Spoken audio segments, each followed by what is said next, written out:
Hello and welcome to tonight's slow journey through time. Let your body settle, your breath soften. In the stillness of the night we begin our tale, not with emperors or explorers, but with someone overlooked, someone trudging step after step through the dust-blown paths of the ancient Silk Road. Tonight we walk in the weary sandals of a camel tender, the quiet lifeblood of the great transcontinental trade routes. While silk and spices captured the imagination of kings, it was the tired men behind the camels who made it all move. Let's begin. Imagine a world without maps, no clear signs, no paved roads, just a vast, dry ocean of shifting sands and jagged rocks stretching from China to the Mediterranean, broken only by oases and the skeletons of failed caravans. As the sun rises over the eastern edge of the Taklamakan Desert, our young camel tender, perhaps just 16, rubs his eyes raw from the grit of yesterday's storm. He didn't sleep much. The wind howled like a wolf all night, tugging at the corners of their rough tent made of stitched hides and sun-bleached canvas. His job is simple: watch the camels, feed the camels, water the camels, and, when needed, calm them during the night. Camels, contrary to the legends, are not gentle beasts. They grumble, they spit, and they kick with shocking force. Still, they're more reliable than most things on this journey.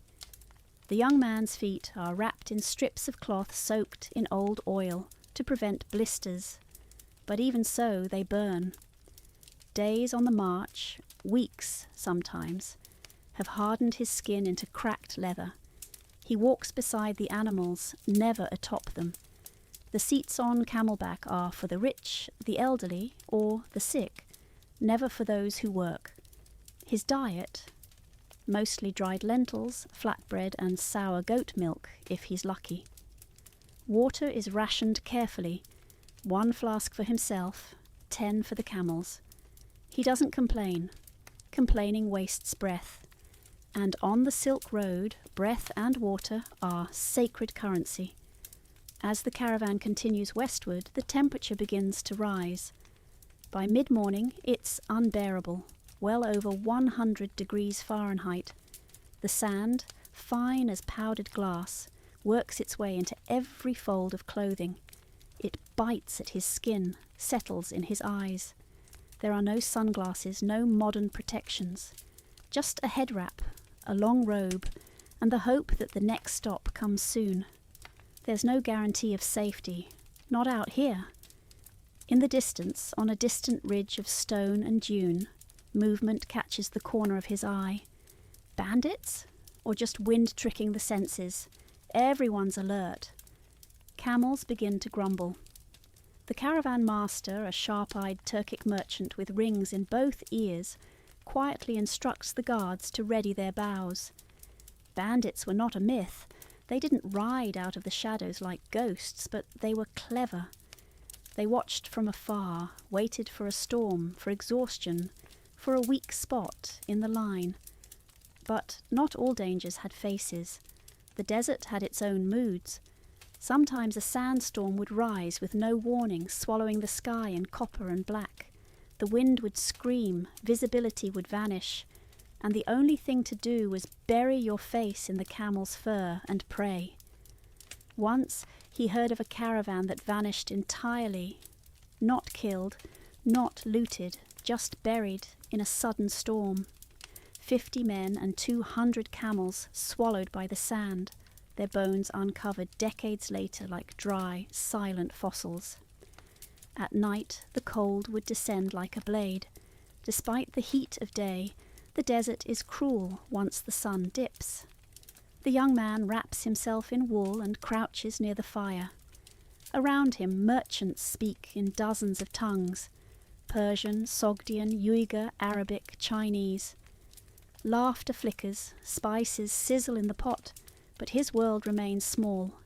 He brushes the camel's legs, feels for any swelling, checks hooves for cracks.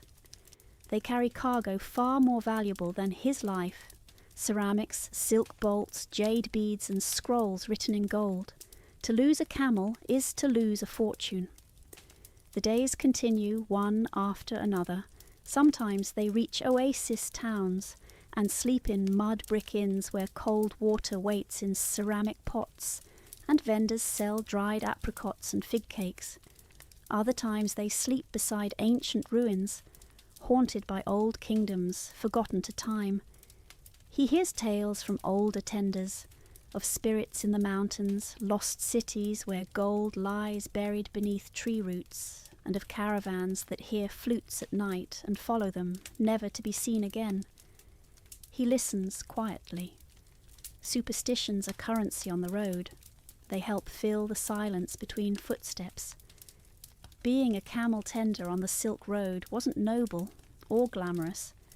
It was a life of dust and discipline where one mistake could mean death. But it was necessary, because without him, without people like him, the great trade networks of the world would collapse. No spices to Rome, no glassware to Chang'an, no knowledge crossing empires. He may never have held a scroll or worn a robe of silk, but he carried them, step by step, mile by mile, across deserts, rivers, and the edge of the known world. So, as you drift off tonight, remember that history wasn't just made by emperors or explorers. It was carried on blistered feet by people like him. Now we follow Marco Polo.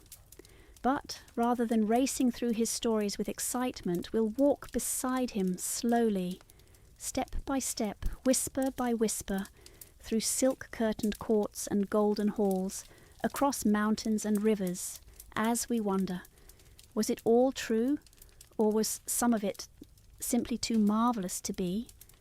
Marco was only 17 when he first left Venice. The year was 1271. Europe was still tangled in feudal webs. The Holy Roman Empire groaned under its own weight.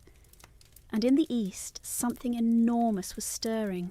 The Mongol Empire, the largest land empire the world has ever known, stretched from the Pacific Ocean to the edges of Eastern Europe. Marco's father and uncle, Niccolo and Mafio Polo, had already made one daring trip eastward years earlier. They returned with news that stunned the West. They had met the great Kublai Khan, the grandson of Genghis Khan himself. Kublai had given them a message: bring back learned men, scholars, and treasures from Europe. And so this time they brought Marco. Their journey was not easy. They didn't sail across the world. They walked and rowed and sailed when they could. Across the Mediterranean, over the rugged terrain of Armenia, through the heat of Persia, across the arid Pamir Mountains, and into the vast deserts of Central Asia. It was a journey of over 4,000 miles, through lands choked with dust and snow. They passed through cities now lost to time, Balkh, Kashgar, Dunhuang, places where caravans whispered secrets, and travellers traded not just goods, but ideas. Marco listened, he observed, he asked questions, and he remembered. According to his later writings, Marco saw wonders that defied the imagination. He claimed to have visited the glittering capital of Khan Balik, which we now know as Beijing, where Kublai Khan ruled from a golden throne. The palace was said to have walls covered in silver and gold, a dining hall that could seat thousands, and courtyards filled with white peacocks and tigers. Was it real? Perhaps parts of it were. Marco described paper money, a concept unheard of in Europe at the time. He explained how it was made from mulberry bark, stamped with the emperor's seal, and backed by law. He detailed the use of coal for heating, the complexity of Chinese canals, and the existence of salt taxes, all of which we now know were true. But then there were other tales. He wrote of black stones that burned hotter than wood, likely coal, yes. But he also claimed to see unicorns, which today historians suspect were probably rhinoceroses. He spoke of cities where people rode atop giant birds, of palaces with walls made of mirrors, and of magicians who could make cups fly through the air. Was he exaggerating? Possibly. Or maybe his words were twisted later. After all, Marco didn't write his book alone. You see, years after his travels, Marco was captured in a naval battle between Venice and Genoa. He ended up in prison, and in that cell he met a man named Rustichello da Pisa, a romance writer who had penned tales of King Arthur. It was to Rustichello that Marco told his stories. Rustichello wrote them down in flowery prose filled with wonder and mystery, and published them as Il Milione, The Travels of Marco Polo. It became a medieval bestseller, but with Rustichello's hand guiding the quill, it's hard to tell what came from Marco's memory and what came from imagination. Curiously, Marco never mentioned the Great Wall of China. He barely referenced tea, and despite describing Chinese culture in great detail, his name is absent from Chinese records. Some scholars wonder if Marco even made it all the way to China. Others argue he must have. His accounts are too detailed, too accurate in certain places to be fiction. The truth likely lies in the middle. Marco Polo did travel far, perhaps not always as deeply into China as he claimed. Perhaps he repeated stories others told him, adding them to his own. But he saw a world far bigger than most Europeans of his time could imagine. Eventually, after 24 years abroad, Marco returned home to Venice. He was nearly unrecognizable. He wore foreign silks. He spoke several languages, and he brought with him treasures and tales few could believe. When asked on his deathbed if his stories were true, he reportedly whispered, "I have not told half of what I saw." And so, as you lay your head down tonight, you might wonder which parts were real, which were legend. But maybe that doesn't matter, because Marco Polo's legacy wasn't just about what he saw. It was about what he inspired, a curiosity for the world, a hunger to explore, and a belief that somewhere just over the next mountain or beyond the next river, a marvel waited to be discovered. And now let the sands blow backward, and together we'll uncover a forgotten city, silent, buried and lost for hundreds of years beneath the wind-swept dunes of western China. Its name was Nia, or perhaps it was Jingzhui. Ancient Chinese texts called it the City of Precious Things. But by the time archaeologists rediscovered it, it was only a whisper. Crumbled mud walls poking through the sand, a ghost of a once thriving kingdom, hidden at the edge of the Taklamakan Desert. Let's step inside. Thousands of years ago, the Taklamakan was not so empty. Great rivers flowed from the melting snow of the Tian Shan Mountains, feeding pockets of green. In these oases, civilizations bloomed like flowers on a dry stem. Nia was one such bloom. From around the 2nd century BCE to the 4th century CE, it thrived as a crucial oasis town on the southern rim of the Silk Road, offering water, rest and trade to caravans crossing the unforgiving sands. Imagine the city as it once was, narrow irrigation canals snaking between orchards and barley fields, wooden houses with red lacquered beams, courtyards where traders bartered in multiple tongues, people from India, China, Persia, all gathered under one brittle sky. But Nia wasn't just a pit stop. It had its own kingdom, complete with kings, officials and scrolls, written in the ancient Kharosti script, a writing system from the Gandhara region near modern-day Pakistan. These documents recorded property disputes, marriage contracts, taxes and trade agreements. It was a city alive with paper, people and possibility. And then, slowly, it disappeared. The rivers dried. The desert crept closer. Winds picked up, shifting dunes like waves. As trade routes changed, caravans took different paths, and without water, Nia withered. It was not destroyed in war. There was no dramatic collapse. It was abandoned. Quietly, piece by piece, until nothing was left but sand and silence. For over 1,000 years, Nia was lost. Fast forward to the early 1900s, an intrepid explorer named Aurel Stein, a Hungarian-British archaeologist with a thirst for desert secrets, heard whispers of ruins buried in the sands near modern-day Xinjiang. Guided by local desert nomads, Stein rode deep into the dunes, his caravan laden with water, tools and supplies for weeks of digging. What he found would change Silk Road history. First, fragments of wooden furniture, then the crumbling remains of adobe homes, and then documents written in a script long forgotten by the world. Stein and his team carefully excavated hundreds of artifacts, sealed letters on silk and leather, wooden tally sticks for counting grain, lacquered bowls, glass beads, and even a well-preserved sandal among the most extraordinary finds. A lock of human hair woven into a charm, a braided rope for securing camels, and the faint outline of a bed where someone may have slept their last night before leaving the city forever. Each item was a whisper from the past, unearthed from dry sand and brittle memory. Stein, controversial in his methods, would ship many of the items to the British Museum, where they still rest today. But others have continued the work. Chinese archaeologists have returned to Nia, documenting its layout, its history, its culture. From their work, a portrait has emerged. Nia was not a lonely outpost. It was cosmopolitan, diverse, vibrant.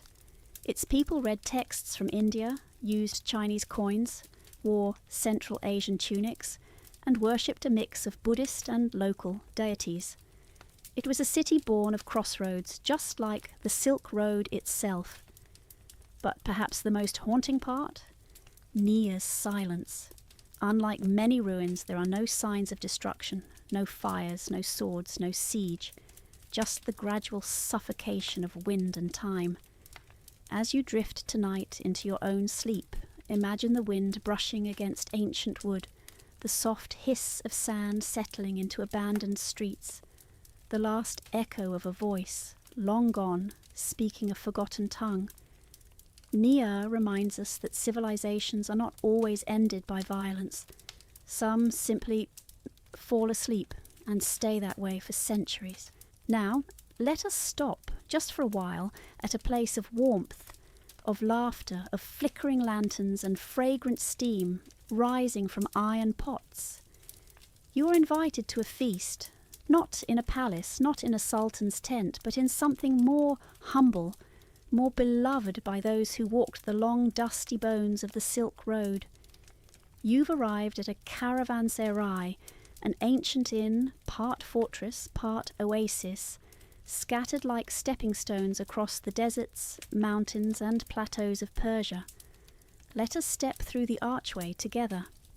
The sun has dipped below the edge of the world. Your camel has been watered, your sandals dusted, your satchels unloaded.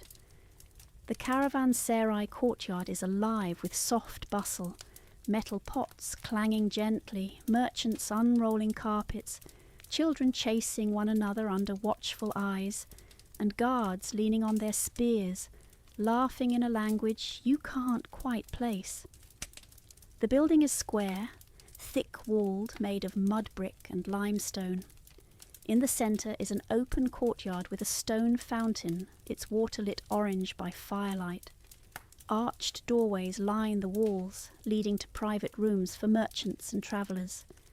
High above, on the flat roof, you see shadows of others laying out mats to sleep under the stars. But for now, you are led to the dining hall. Inside, it's warmer than outside, despite the desert night. You sit on a woven kilim rug, knees bent. Around you are traders from every corner of the known world. A a Chinese scholar clutching a scroll, an Arab poet adjusting his rings, a Roman merchant in weathered sandals, a Turkic nomad humming to himself. No one speaks the same language, but everyone understands hospitality. The meal begins. First, a tray of flatbread, soft and steaming, torn by hand and passed around. Then, little bowls arrive, olives, dates, cucumber in yogurt, and a dish of walnuts in pomegranate syrup. You're served a plate of saffron rice, yellow as a summer moon, topped with dried cherries and lamb so tender it melts under your fingers. There's chickpea stew with cinnamon, a side of eggplant roasted in ash, and a small dish of white cheese wrapped in fig leaves. You eat slowly, in silence, tasting the stories each dish carries. Lamps flicker above you. They are brass, carved with stars and circles, swaying gently in the desert wind. The smell of cardamom, smoke, and sweet tobacco floats in the air. Someone begins to play a stringed instrument, a rebab, and soon others join with hand drums and clapping. A singer begins a Persian ghazal, a love poem, their voice rising and falling like the wind in the mountains. Even if you don't understand the words, you feel them. After the meal, cups of steaming tea are served, black, bitter, and spiced. Then comes something sweeter, a glass of rose-water sherbet, chilled in a clay pot. For dessert, small pastries filled with pistachio and honey, sticky and golden, passed hand to hand. You lean back against a pillow, full and warm. Around you, stories are told in Arabic, Uyghur, Sogdian, Greek, and Tamil, a dozen worlds overlapping in the hush of one small room. No one raises their voice, no one rushes. It's understood this space is sacred, not religious, but human, a crossroads of rest. In the morning, the caravan will continue. The desert will greet you again with heat and wind and waiting horizons. Your camel will grumble. Your sandals will rub. The journey will resume. But for now, here, in this caravanserai, you are not alone. You are not hurrying. You are part of something older than nations, grander than maps. You are a traveller, sharing a meal with strangers who are not strangers at all. They too are dreamers and traders and wanderers. So, as you lay your head down tonight, imagine the soft flicker of the lanterns, the last notes of a song echoing off old stone, and the scent of spice lingering in the air. Now come with me as I take you far back, past the Romans, past the Egyptians, past even the pyramids. We're walking the hot, dusty streets of ancient Babylon. The air smells like sun-baked clay and roasting dates. There are no chirping birds, only the low murmur of traders in the bazaar, the rhythmic bray of donkeys, and the distant splash of water being drawn from the Euphrates. And over it all, the steady tap-tap-tap of a reed stylus pressing into a slab of wet clay. That sound, that's the soundtrack of a Babylonian scribe. Now, being a scribe in Babylon sounds impressive, educated, literate, maybe even a little powerful, and in some ways it was, but the reality, it was exhausting. Picture this. You are a young apprentice, maybe 13 years old, working in a small open-air scribal school called an A-dubber, literally the tablet house. It's not a glamorous place. It's dusty, the benches are hard. The sun beats down on you like a hammer. And your first task of the day, mixing mud. Yes, before you even get to write, you have to make your own clay. You kneel in the heat, mixing water into the fine, sandy soil from the riverbank, just enough to form pliable little bricks, soft and smooth enough to etch into, but not so wet that they warp or crack. Then you flatten the clay into oval tablet shapes using your hands and a small wooden paddle. Now comes the writing. Not with ink, not yet. First you learn with a stylus, a sharpened reed you dip in oil to soften the point. You hold it awkwardly between your thumb and fingers and press it into the clay in sharp little wedges. This is cuneiform, one of the earliest systems of writing in the world. But it's not like learning cursive. There are over 600 symbols. Some mean syllables, others mean whole words, and they look nearly identical to one another unless your angle is perfect. You copy and copy and copy again. Over and over you inscribe the same proverb: a scribe who does not know Sumerian is a nothing, or he who neglects the scribal art will fail in the court of kings. No pressure, right? Mistakes were not welcome. If your wedge was off, if you pressed too hard and cracked the clay, if your hand slipped and the tablet looked messy, you had to start over, from scratch.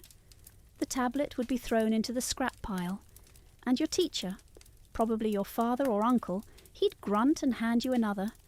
Eventually you graduate to copying longer texts, business contracts, prayers, letters, royal decrees. Babylon ran on bureaucracy and scribes were the gears.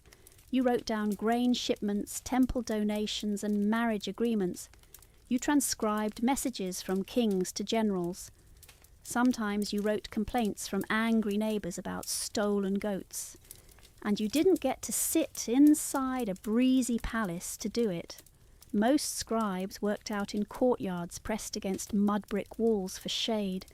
You sat cross-legged on woven mats, hunched for hours, fingers stained with clay, arms sore from repetition. The sun moved across the sky and you barely noticed because you were still working on that 300-line hymn to Ishtar, and the deadline was tomorrow. Then came the hard part, firing. Once a tablet was finished, flawlessly written, signed, sealed with a cylinder stamp, it had to be baked. That meant either laying it out in the sun for days, hoping it didn't crack, or placing it in a kiln. But kilns weren't always stable. Too hot and your tablet turned to dust. Too cool and it remained soft and easily destroyed. Sometimes you'd spend days writing a document, only to see it collapse into powder after firing. And there was the danger of the rain. Oh, the rain. Babylon didn't get much, but when it came hard. And wet clay doesn't stand a chance. If a storm hit before you sealed your archives, years of work could turn into a puddle. Even the tools betrayed you. Styluses wore down. Clay ran short. Your arms ached. Your eyes burned from squinting. There was no coffee, no breaks, and certainly no backspace key. But still, the scribes endured, because writing was power. Only about 1% of Babylonians could read or write. And scribes, they were the keepers of contracts, prayers, stories, taxes, even spells. A poorly paid, overworked, sunburnt elite. And here's the quiet irony. Today, thousands of years later, it is their work that survives. We know Babylon's kings, laws, and gods, not because the kings shouted, but because the scribes whispered into clay. So tonight, as you drift into dreams, think of them, those tired hands, those stiff backs, those clever minds, endlessly tapping under a bronze sky, hoping their tablets would last just a little longer than their lives. Imagine this. The year is 1754 BCE. The air is warm and dry. You stand in the shadow of ziggurats, the sun turning the mud brick buildings a glowing gold. Priests move through temple courtyards. Merchants argue in the markets. Scribes shuffle past with tablets tucked under their arms. And in the centre of it all is a king, a man called Hammurabi. Now, Hammurabi wasn't the first king of Babylon, but he was the one who made it matter. He expanded the city's power through clever alliances, ruthless warfare, and, most famously, with something far more permanent than conquest, a set of laws. One of the oldest legal codes in history, not written in ink, not spoken in court, but carved in stone. Let's step into his world. Picture a massive black stele made of polished basalt, almost 7 feet tall.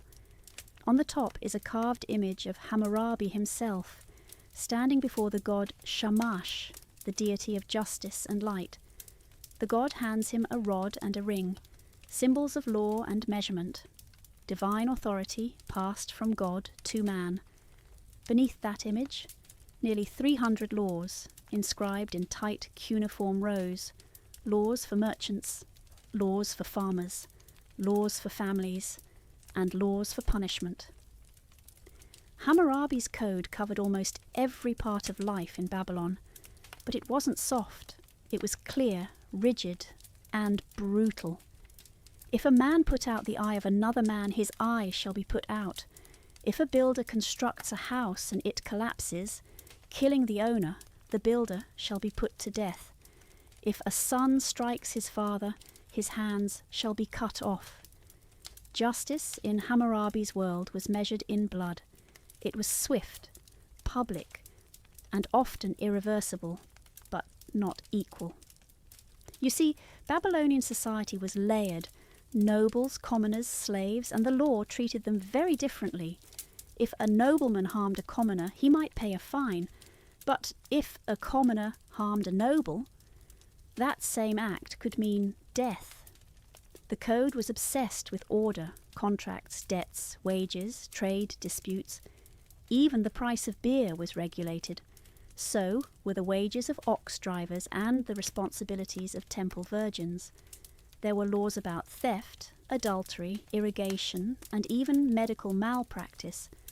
One chilling law reads, if a doctor performs a major operation with a bronze lancet and the patient dies, his hands shall be cut off. Imagine being a surgeon in that world, shaking hands, praying every incision would save and not doom. And yet, despite all this severity, there was something remarkable about Hammurabi's laws. They weren't just for nobles, they were posted publicly, for anyone who could read to see. In a world ruled by kings and gods, Hammurabi dared to say, these are the rules, and even I must follow them. That was new, radical even, and it wasn't just for show. People used the laws, contracts between farmers, dowry agreements between families, trade deals between merchants, all referencing the code. Even centuries after Hammurabi's death, his laws were still being copied by scribes as moral and legal training. But let's not romanticize him. Hammurabi was clever, strategic, and deeply political. He used law as a tool of empire. After conquering cities, he didn't just take their land, he gave them his laws. By presenting himself as a righteous king, chosen by the gods to bring order, he solidified his rule not with fear alone, but with structure, with predictability, with tablets and stone. Yet Babylon was still Babylon. People gossiped, bribed, fought, loved, lied, and not every judgment was fair. If a man accused his wife of infidelity, she might be thrown into the river to see if she sank. If a son was disrespectful, he could be disinherited. If a worker didn't meet a quota, they might be whipped or worse. Laws could protect, but they could also crush. Still, there's something hauntingly human about those ancient rules. A longing for justice, for safety, for order, in a world that was chaotic and cruel.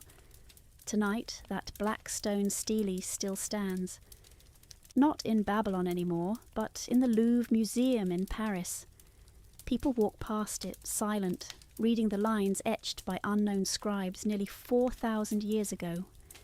They see Hammurabi, hand outstretched to the god of justice, and below, the laws that once governed millions, laws that built an empire, laws that shaped history, laws that, for better or worse, never blinked. As the world outside your window grows still, we're going to follow an ancient whisper, one that rises brick by brick toward the heavens. This is the story of a tower so tall it touched the sky, or so the story goes.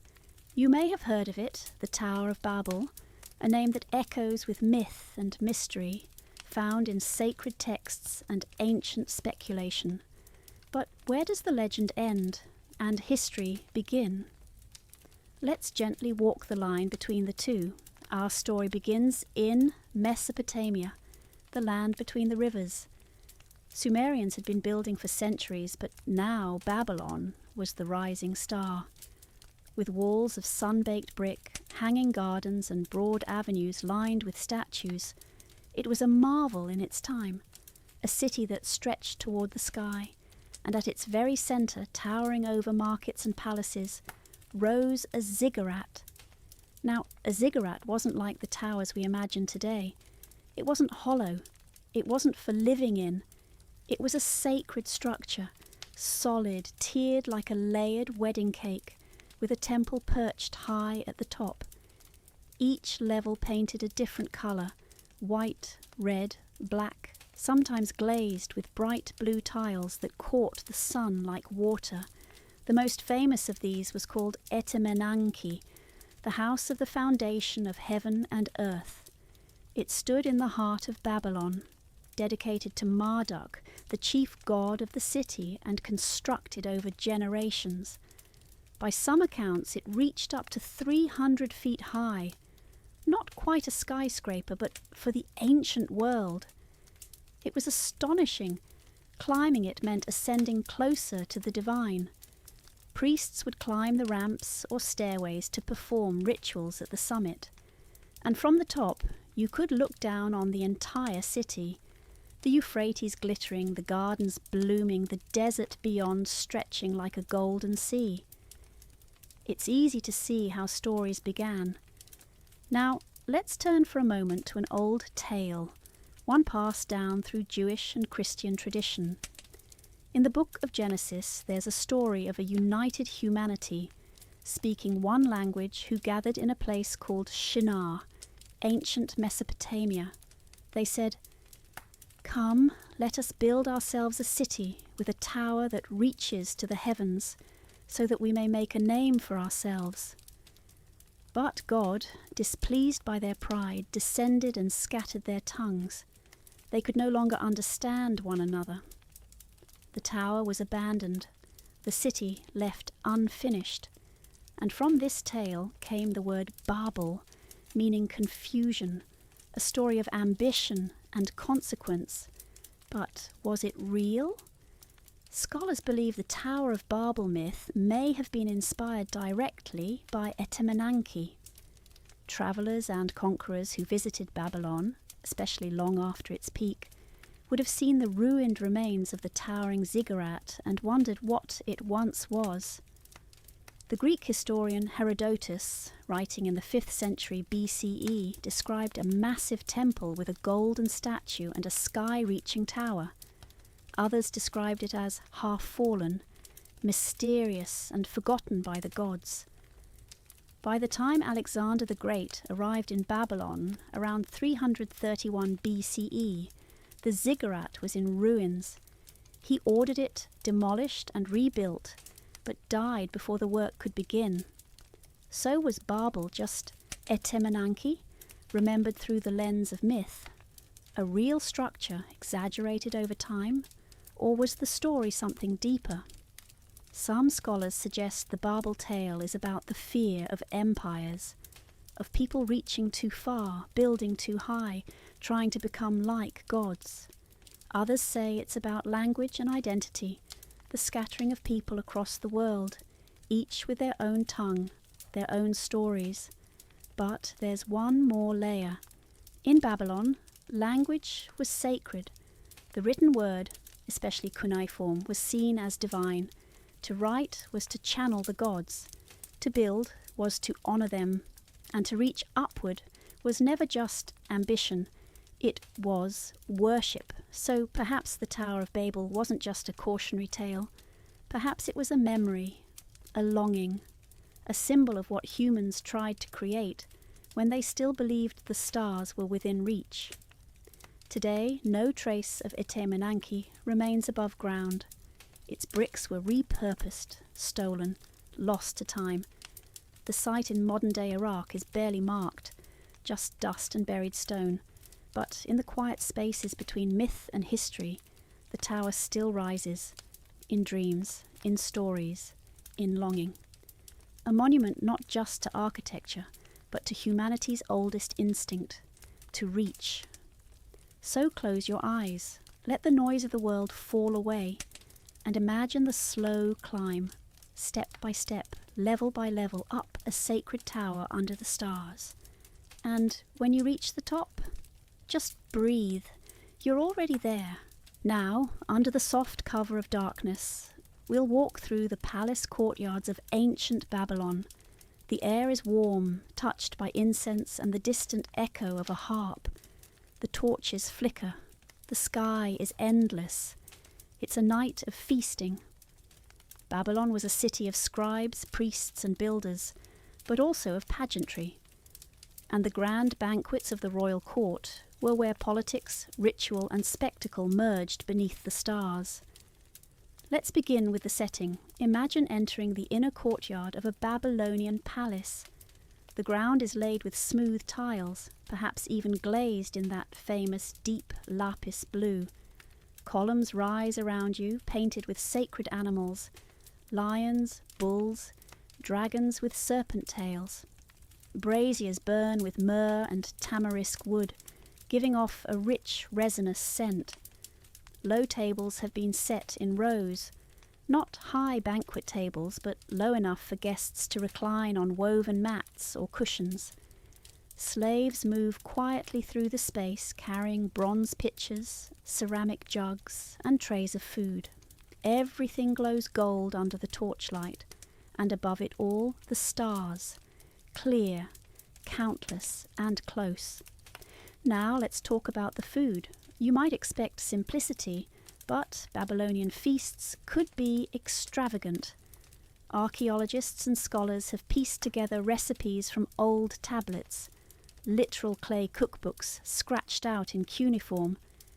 You'd likely find flatbreads, honeyed dates, lentil stew, roasted lamb, seasoned with garlic and coriander, pickled turnips, cucumbers in vinegar, fish from the Euphrates, grilled or dried and spiced. There might be cheese made from goat's milk, served with figs. For dessert, maybe pastries stuffed with crushed nuts and honey, rolled in sesame. And for drinking, yes, Babylon loved its drink.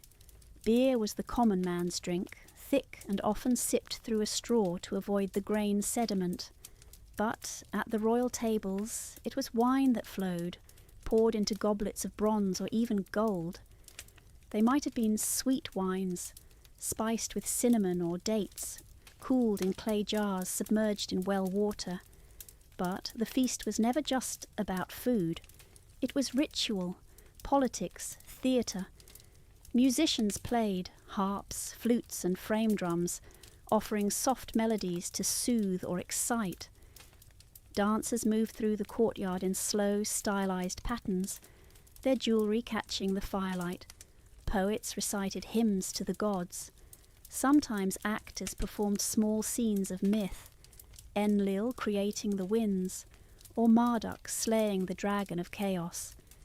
And through it all, the king sat at the head of the feast, draped in fine linen robes, his beard curled and oiled, his brow heavy with gold.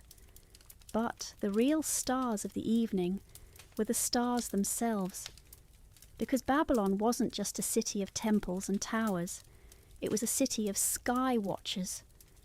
The Babylonians were among the first to chart the heavens with precision. They watched the movements of Venus, Mars, and Jupiter.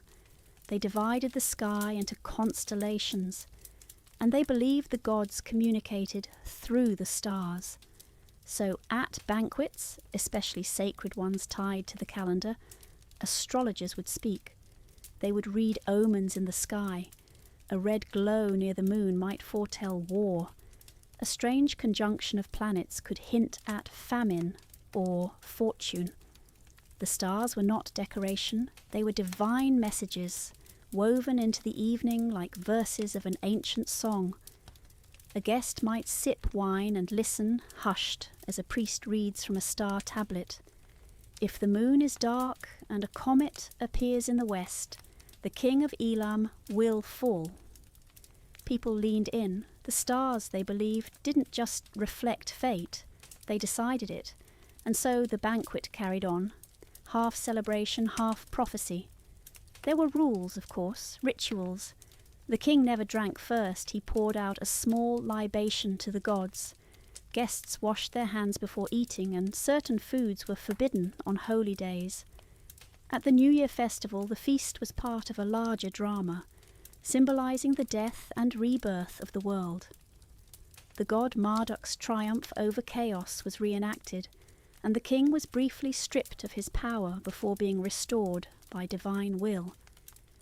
Imagine watching all of that unfold, the smells of roasting meat and warm bread drifting on the wind, a priest whispering verses under his breath, and overhead, the stars wheeling silently above you, just as they always had. And then the feast would end. Guests would rise, their bellies full, their minds swirling with wine and wonder. They would step out into the dark streets of Babylon, past the Ishtar Gate with its blue glazed bricks and golden lions, the walls humming with stories. The stars would still be there. They always were. So now, as you prepare to drift into sleep, let your mind settle in that soft, glowing courtyard. Let the music fade, the torches dim, the flavours dissolve into dream. The feast is over, but the stars are watching still. Now we drift quietly through mist-covered pines into the world of feudal Japan, a land of honour, elegance and discipline, but also a world of strict hierarchies, quiet suffering and silent obedience.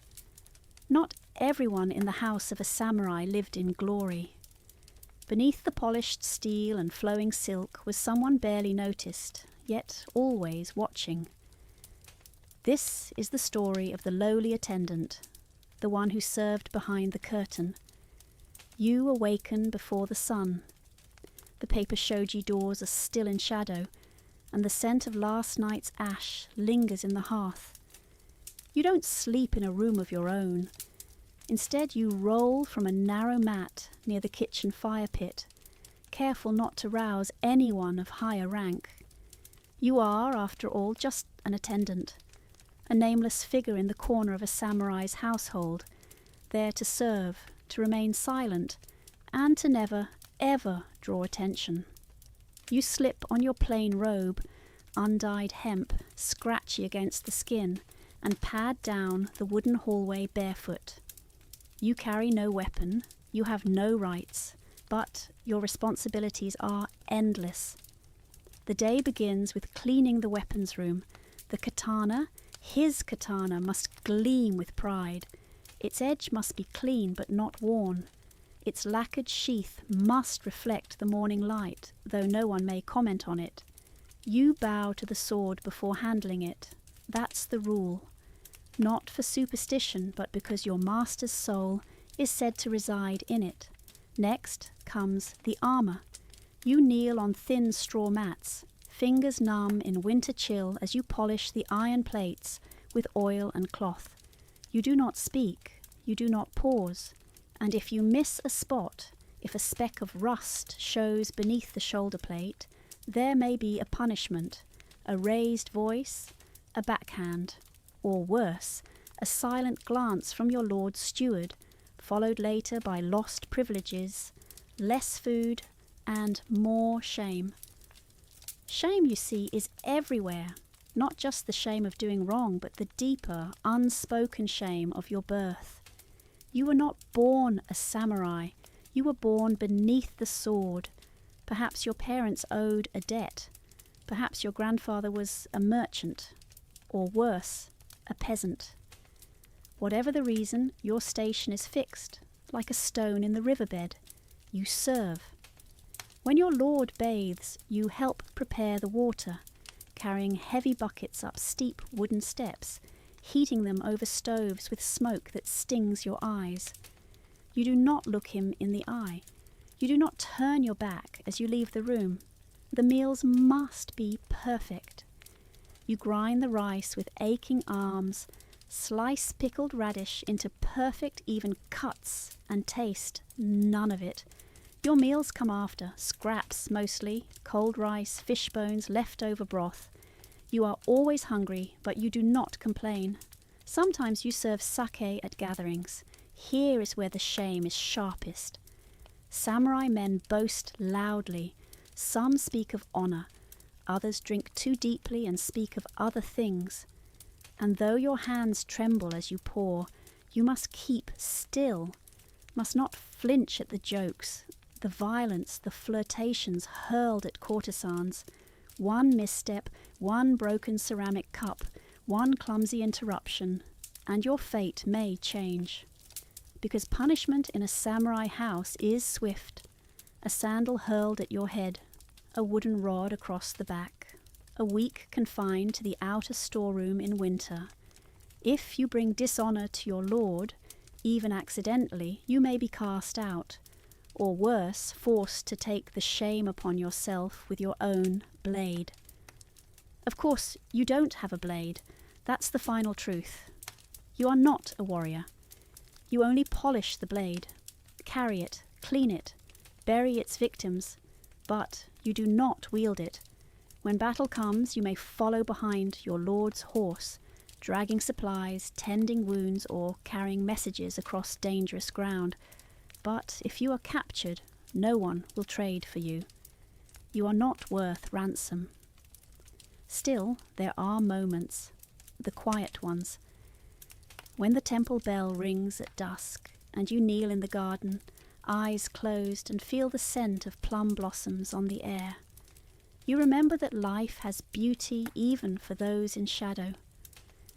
Or when the master's son, still a child, offers you a smile as you fold his kimono, you remember that even in a rigid world, kindness sometimes flickers through the cracks. And though your name may never be written in any scroll or spoken at any feast, you endure, you serve. And in your silence, in your diligence, there is a strange sort of peace, because in the end the samurai may wield the sword, but it is the quiet hands of the servant who makes it shine. Let the night fall now, slowly, gently. Let the wind rustle through the bamboo grove beyond the garden wall. You have served enough for today. Rest now, lowly attendant. The world may never see you, but I do, and in the hush of this moment you are not forgotten. Good night.